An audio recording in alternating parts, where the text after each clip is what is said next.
There are thousands of publications about nasal high flow, including clinical practice guidelines that should inform the development of hospital protocols and algorithms to improve patient care.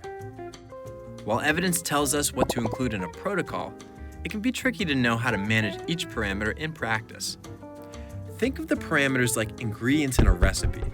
If your team follows an evidence-based recipe, you're more likely to get results that match what the research shows. When implementing NHF, these are your key ingredients. Before starting NHF, it's important to consider indications. NHF can be used across the hospital for spontaneously breathing patients in respiratory distress. Initiate therapy with optimal humidity, 37 degrees Celsius and 44 milligrams per liter of water vapor, to enhance comfort and help clear secretions. The starting flow rate should align with the treatment goal. Set the highest tolerable flow rate for acute patients who need more respiratory support, and prioritize comfort and secretion management for chronic patients.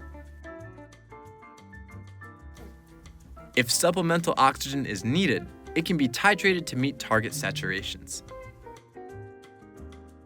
Like anything you're charting routinely, monitor your patient's response over time. Evidence shows you can often tell if NHF therapy is working by checking simple parameters: dyspnea, respiratory rate, and FiO2 needed to maintain target saturation. If these are not improving, consider stepping up their therapy. When your patient no longer needs supplemental oxygen, transition them to room air. Then, lower the flow in steps of 5 to 10 liters per minute to maintain comfort and hydrate airways. In short, wean the drug first, then the flow.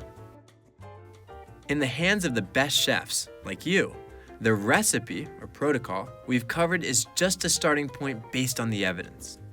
You should design a protocol to meet the specific needs of your patients and your department. Wherever you are, whoever you're treating, make your flow matter.